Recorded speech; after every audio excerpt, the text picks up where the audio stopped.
Alors, quand on veut apprendre ce que c'est que l'adoration, j'ai toujours suggéré que l'on tienne compte du fait que sur la terre, il n'existe aucune langue qui soit équivalente à l'autre.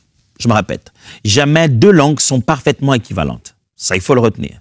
Ça veut dire que jamais il y a une langue qui est si équivalente à l'autre que chaque mot que cette langue a, l'autre l'a obligatoirement. Non. Pourquoi? Parce que nous décrivons dans nos langues notre culture, notre vécu. Et les vécus ne sont pas pareils, par-ci, par-là, partout dans le monde. D'autres personnes vivent autre chose et décrivent autre chose. Par exemple, je donnerai un exemple très banal. Chez nous, par exemple, lorsque quelqu'un veut aller acheter quelque chose pendant qu'il est chez lui, on dira qu'il va, il va au coin de la rue. Quand on dit chez nous, il va au coin de la rue, on a directement dit qu'il est allé à l'endroit où il doit acheter quelque chose. Est-ce qu'il y a vraiment eu des épiceries dans les vrais sens du mot, dans des boutiques? Non, il y a quelques maraîchères qui mettent des tables et qui vendent. Donc, aller au coin de rue, ce n'est pas juste aller au coin de rue, c'est aller à l'épicerie. Alors, quelqu'un te dirait chez nous, il est allé au coin. Bah, vous dites quel coin? Un francophone dirait coin? Il est allé au coin et peut-être qu'il s'est dit il est allé au petit coin. Mais ce n'est pas du tout la même chose. Donc, dans les deux langues, là, j'ai tenté d'ailleurs de traduire en parlant de coin, deux langues différentes, mais on n'a pas toujours exactement les mêmes mots.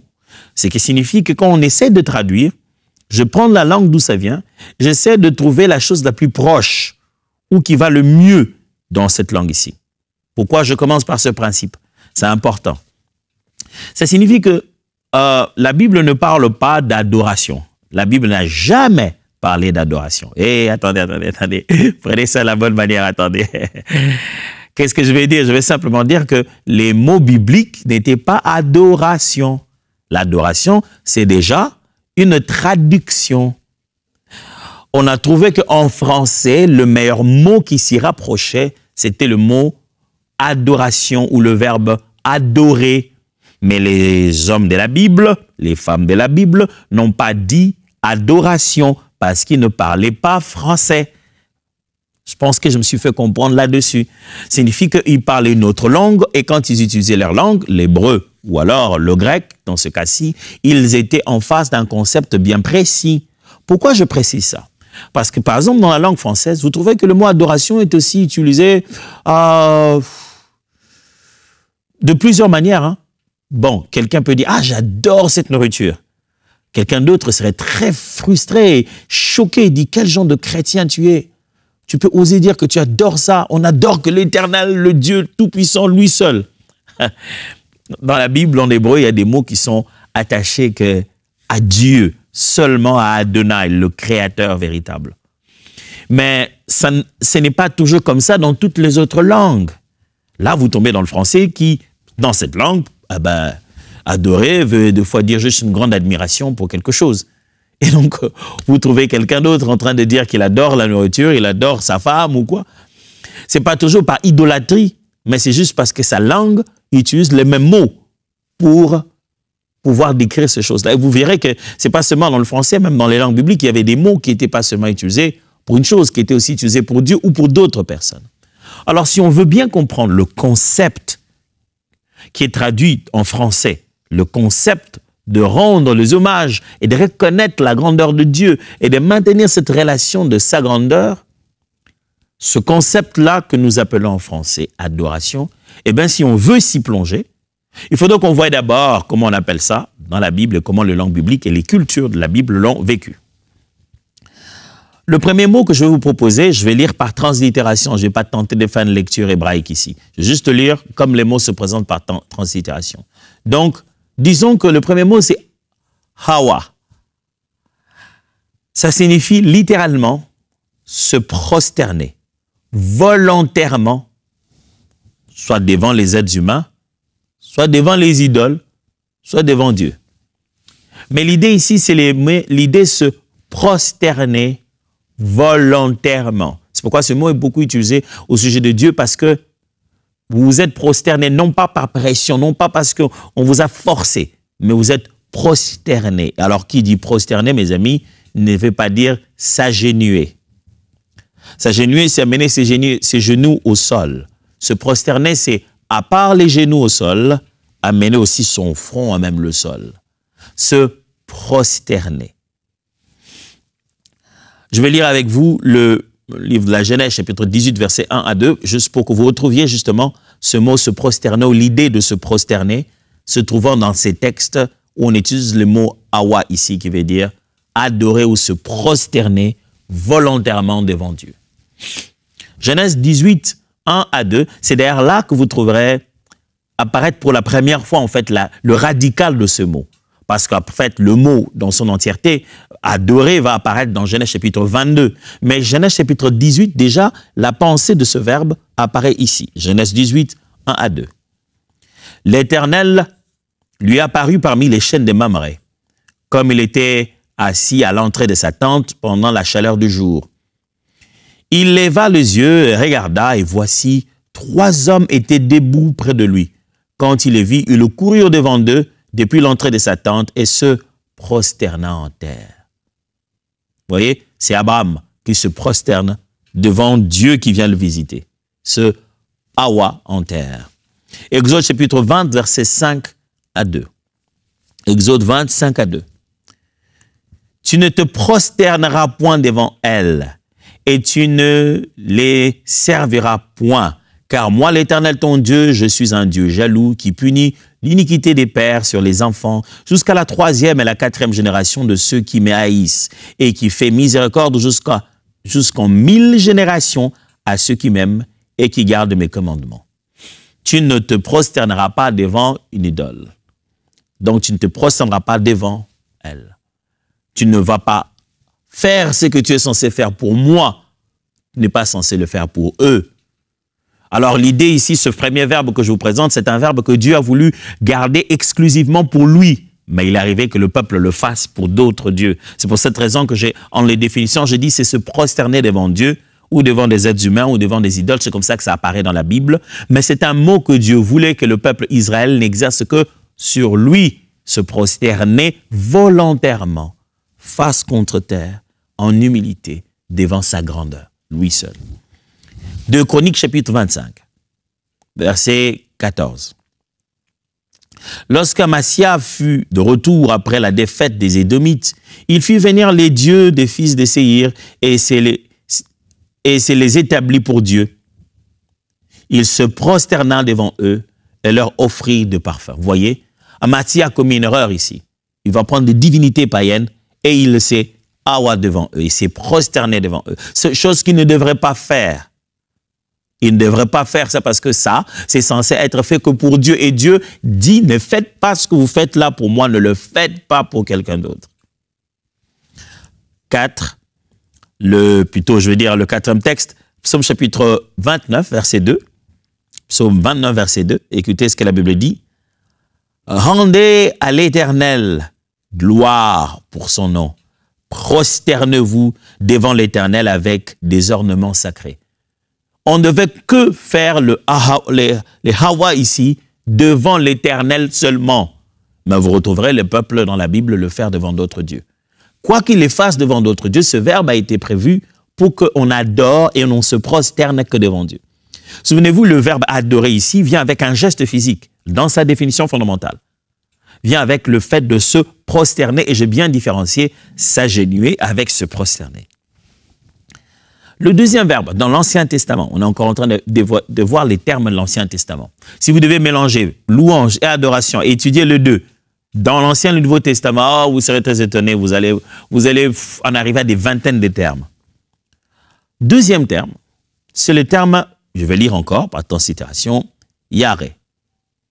Yareh désigne à la fois la terreur envers les humains ou les dieux, ainsi que la crainte et l'adoration du Dieu d'Israël. Quand on est en train de Yareh, on est en train de craindre et d'admirer et d'adorer Dieu.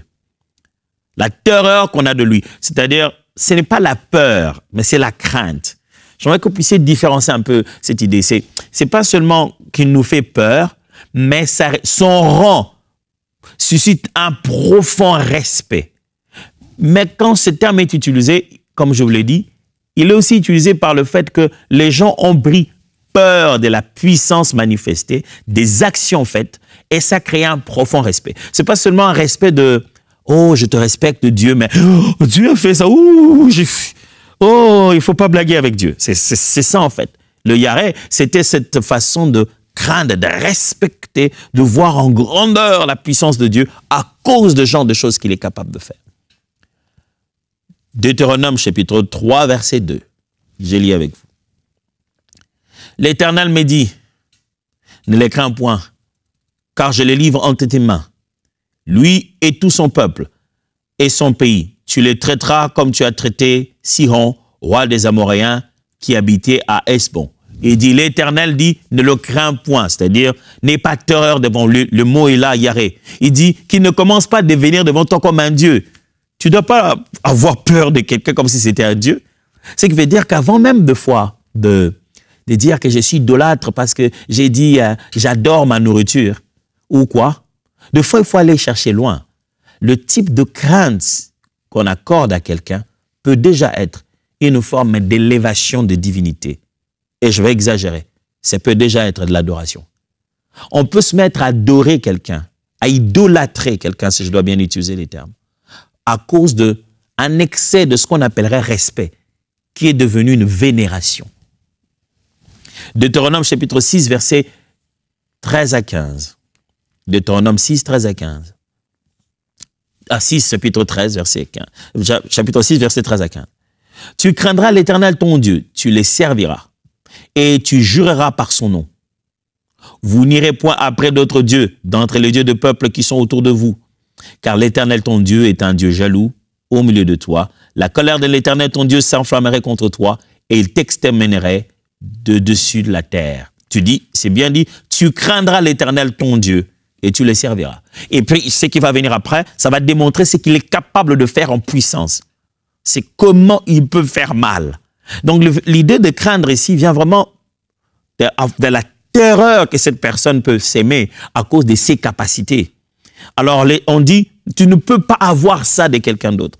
C'est pas pour rien que quand l'ange de l'Éternel apparaît à quelqu'un, la première des choses lui dit, ne crains rien. Et quand Dieu veut nous encourager sur quelque chose dans la vie, il dit, ne le crains pas. Ne crains rien.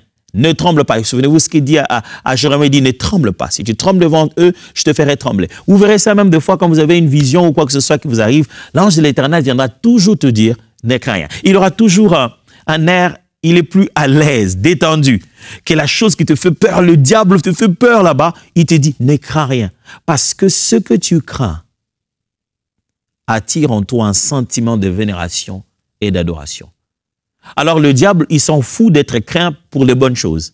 Il veut même être craint par la peur qu'il met autour de toi, qu'il invente. Si tu peux commencer à le craindre, tu as déjà commencé à lancer un respect profond de lui qui peut aboutir à de l'idolâtrie. Alors j'aimerais le répéter comme il le dit tous les jours, ne crains pas. Oh, il y a des gens qui ne méritent pas que tu sois en terreur devant eux. Et personne sur la terre ne mérite ça. Ni un être humain parce qu'il tient une arme, ou un être humain parce qu'il a un pouvoir quelconque. Jésus regardait, puis là, il dit, tu n'as sur moi aucun pouvoir si cela ne t'a pas été donné au ciel. C'est-à-dire, reste dans ta chaise là, prends-toi pour qui tu es, mais tu ne vaux absolument rien. Si ce n'est pas parce que le scénario était prévu comme ça, tu ne peux pas tenter de vouloir inspirer en moi de la crainte. Frère, ta crainte, sœur, ta crainte, tu ne peux pas l'accorder à n'importe qui. Ce sentiment de crainte devait être déployé que quand tu vois la majesté divine et dire, ouh, puissant Seigneur, je te crains, je te respecte, je t'honore. Ça s'appelle de l'adoration. Troisième terme, toujours dans l'Ancien Testament, c'est le terme abad. J'aimerais avouer une chose ici. Quand je continue à enseigner comme ça, de temps en temps, j'ai bien envie d'avoir votre feedback et de savoir à quel point vous en êtes. Est-ce que ça entre? Est-ce que on comprend? Donc, je me languis pour 2 jours. On aura des occasions de se voir en face et de voir dans vos yeux et dans vos expressions si ça passe, si ça évolue. Mais c'est parce que j'ai tellement confiance au Saint-Esprit qu'en réalité, au-delà de mes faibles mots, une œuvre réelle s'est faite à l'intérieur de votre cœur. Mais je suis sûr qu'on avance. On a déjà appris 2 choses et quelque chose avance. On est en train d'apprendre le 3e terme qui se trouve dans la Bible, dans l'Ancien Testament, donc en hébreu, que nous avons traduit en français par adorer ou l'idée même d'adorer. 3e terme, abad. Signifie essentiellement servir et il est utilisé bien dans la vie publique que religieuse. Ça veut dire servir comme un militaire, servir comme un... C'est utilisé dans ce sens-là, mais ça veut dire aussi servir Dieu dans le temple. C'est le mot abad duquel va découler le mot culte. Servir Dieu, rendre culte à Dieu. Ça va aussi aboutir au mot cultiver, comme on cultive le sol. Exode chapitre 3, verset 12. Exode chapitre 3, verset 12. Dieu dit, je serai avec toi. Et ceci sera pour toi le signe que c'est moi qui t'envoie. Quand tu auras fait sortir d'Égypte le peuple, vous servirez Dieu sur cette montagne. C'est ça, le mot servir ici. Certaines traductions disent, tu amènerais les peuples ici pour m'adorer. Souvenez-vous, quel a été le langage de Moïse devant Pharaon? Il a dit, l'Éternel me demande de prendre le peuple pour l'amener à la montagne, sortir le peuple d'ici pour aller l'adorer ou le servir. C'est ce mot abad, aller servir, rendre culte à Dieu. Ici, on parle de tout ce service sacerdotal, le fait que le peuple doit venir couper des sacrifices, rendre tout ce service-là à Dieu, adorer, rendre un culte à Dieu. Malachie chapitre 3, verset 18 dit, « Vous verrez de nouveau la différence entre le juste et le méchant, entre celui qui sert Dieu et celui qui ne le sert pas. » Le mot ici, ce n'est pas juste celui qui va à l'église ou qui est dans un département. Non, celui qui adore Dieu, celui qui rend culte à Dieu, qui vénère, qui pratique les rites, les actions, qui pose dans son quotidien, les gestes religieux, devrais-je dire, qui montrent qu'il appartient à Dieu et que Dieu, tout-puissant, est son seul et unique Dieu. Vous avez commencé à comprendre dans ces 3 termes qui disent adorer, qui parlent de l'idée de l'adoration dans l'Ancien Testament, que d'un côté, il s'agit de se prosterner physiquement, l'expression de se prosterner devant la divinité. Deuxièmement, il y a l'expression de plutôt craindre, être en face de sa grandeur. Et puis troisièmement, l'expression de servir, être utile et occupé pour sa gloire. En grec, vous trouverez dans le Nouveau Testament 3 termes aussi qui vont directement dans l'idée de adorer. Il y en a d'autres qui sont autour de louer, ainsi de suite. Mais aujourd'hui, on ne parle pas de la louange, on se concentre que sur l'adoration. Il y a le terme proskineo. Proskineo qui signifie se prosterner, littéralement, ou adorer quelqu'un, ou de fois quelque chose, malheureusement. Ça vient du fait d'embrasser une divinité. Ce qui suscite le fait de tomber avant ou de se pencher vers l'idole. Le mot proskineo voulait dire se pencher comme ça vers l'idole, embrasser. C'est fait de 2 termes ici en grec, pros et kouon. Pros, kouon, c'est-à-dire proskuneo, c'est séparé, donc aller vers, comme on va vers le sol. Et malheureusement, le mot kouon là-bas, à l'intérieur, pas malheureusement, l'idée de kouon, c'est un mot en grec qui signifie chien. C'est comme laper. C'est comme se prosterner au sol, comme le chien lape le sol. Vous voyez la position que le chien fait de laper au sol ou de manger. Il met sa tête complètement au sol comme ça. Et c'était un geste qu'il faisait pour pouvoir se prosterner ou baiser une divinité. Alors, c'est une chose qui n'est pas dans les habitudes d'aujourd'hui des chrétiens, de savoir que quand on dit adorer, ce n'est pas seulement en esprit, en vérité, mais c'est aussi un geste physique. C'est aussi quelque chose qui doit... Notre corps y répond. Tête contre terre, genoux prosternés devant sa grandeur. Il y a comme quelque chose pour Dieu qui se trouve entre nos genoux et notre tête. Il y a comme quelque chose pour Dieu dans ce moment où nous prenons nos genoux et notre tête au sol, qui a plus de valeur que nous le pensons. Des fois, nous croyons que c'est juste un geste physique. Tu peux adorer Dieu dans ton cœur, alléluia. Bien sûr, oui, on va y arriver. Mais On a failli brûler Shadrach, Meshach, Abednego à cause juste du fait qu'ils ne veulent pas se prosterner. Daniel, n'oublions pas.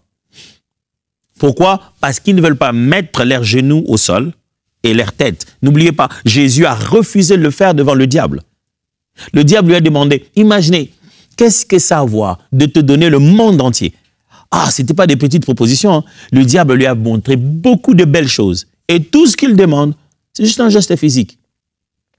Il a dit, je ne te demande pas beaucoup, Jésus, juste tes genoux, descends, ploie tes genoux devant moi, mets ta tête au sol et je te donne le reste.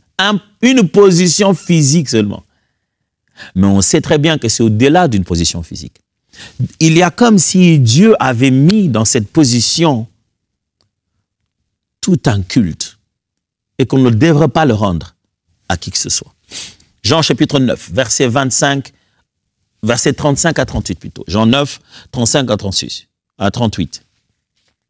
Jésus apprit qu'il l'avait chassé et l'ayant rencontré, il lui dit, crois-tu au Fils de Dieu? Il répondit, et qui est-il, Seigneur, afin que je croie en lui? Tu l'as vu, lui dit Jésus, et c'est lui qui te parle, c'est lui. Et il dit, je crois, Seigneur, et il se prosterna devant lui. Waouh! Jésus a révélé toute sa divinité à cet homme, et il ne pouvait pas résister. Il l'adore. Apocalypse chapitre 9, versets 20 à 21. Apocalypse 9, 20 à 21. Les autres hommes qui ne furent pas tués par ces fléaux ne se repentirent pas des œuvres de leurs mains, de manière à ne point adorer les démons et les idoles d'or, d'argent, d'airain, de pierres et de bois qui ne peuvent ni voir, ni entendre, ni marcher. Et ils ne se repentirent pas de leur meurtre, ni de leur enchantement, ni de leur impudicité, ni de leur vol.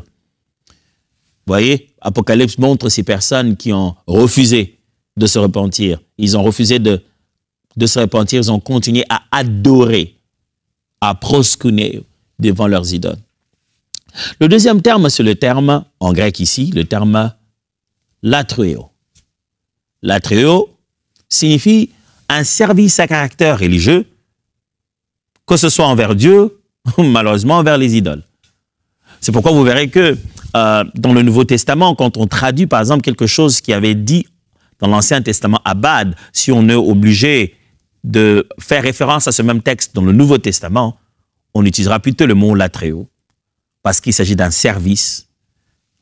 Et donc, c'est le mot latréo qui signifie un service à caractère religieux, un peu comme Abod. Actes des Apôtres, chapitre 7, versets 6 à 7. Dieu parla ainsi, sa postérité séjournera dans un pays étranger, on la réduira en servitude et on la maltraitera pendant 400 ans.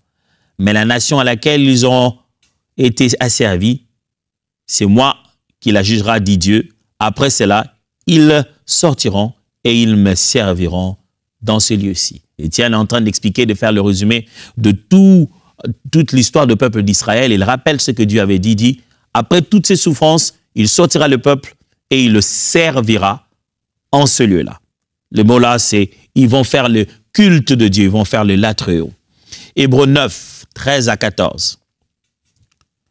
Car si le sang des taureaux et des boucs et la cendre d'une vache répandue sur ceux qui sont souillés sanctifie et procure la pureté de la chair, combien plus le sang de Christ qui, par un esprit éternel, s'est offert lui-même sans tache à Dieu, purifiera-t-il votre conscience des œuvres mortes afin que vous serviez le Dieu vivant, le même terme là, afin que vous rendrez culte au Dieu vivant, que vous l'adoriez.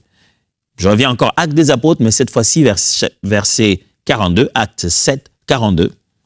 Alors Dieu se détourna et les livra au culte de l'armée du ciel, selon qu'il est écrit dans le livre de prophètes. M'avez-vous offert des victimes et des sacrifices pendant 40 ans au désert, maison d'Israël? Dieu se détourna, les livra au culte de l'armée du ciel. Au culte, le mot culte là, au latrio, au service. Donc Dieu, en abandonnant son peuple, il a laissé rendre la même chose qu'il faisait pour lui, mais se mettre à le faire pour d'autres, à adorer d'autres dieux. Enfin, le dernier mot en grec que nous allons d'ailleurs apprendre aujourd'hui, le troisième, c'est le mot, je vais le lire comme ça, c'est beau. il inclut les idées de révérence et de crainte. Un peu comme le mot en hébreu, tout à l'heure qu'on avait lu, le mot qui faisait référence à la crainte de Dieu. Le mot Yahweh. Sebo inclut les idées de révérence et de crainte. Matthieu chapitre 15, verset 9. C'est en vain qu'il m'honore en enseignant des préceptes qui sont commandements d'hommes. En vain qu'il m'honore, tu vois. Le mot qui est là, honorer, c'est rendre culte, reconnaître Dieu, le craindre, le Sebo. Et enfin, Romains chapitre 1, verset 24 à 25. C'est pourquoi Dieu les a livrés à l'impureté, selon les convoitises de leur cœur, en sorte qu'ils déshonorent eux-mêmes leur propre corps, eux qui ont changé la vérité de Dieu en mensonge et qui ont adoré et servi la créature au lieu du Créateur qui est béni éternellement. Amen. Même chose. Ici, Dieu dit, puisqu'ils n'ont pas voulu le reconnaître, Dieu les a livrés. Ils se mettent à adorer la créature, même à la craindre. C'est pourquoi j'insiste sur ce concept de Yahweh, de Sebo. De fond, on se met à craindre les hommes. On ne se rend pas compte, on a commencé à l'adorer. Quand il arrive, tu vois les gestes, le fait que les gens font. Je suis désolé de le dire, même des fois à l'église. J'ai vu des photos, des images. On a passé des êtres humains à un certain niveau de vénération qui est devenu la crainte et de l'adoration. Prions. Père de gloire, nous te prions, ô Dieu. Apprends-nous à t'adorer toi et toi seul. Apprends-nous à faire de l'adoration une chose exclusive à Dieu. Pas juste parce que c'est une position dans notre corps où c'est chanter des chants ou dire le verbe adorer, mais parce que c'est une attitude de notre cœur qui reconnaît ta grandeur, qui te craint toi, qui t'honore et te respecte toi. Aujourd'hui, nous avons appris que ce n'est pas juste des paroles et des pensées, c'est toute une position même dans notre corps. C'est une crainte dedans de nous, mais c'est aussi un service autour de toi. Père, apprends-nous à t'adorer comme il se doit. Au nom de Jésus. Amen. Dieu vous bénisse.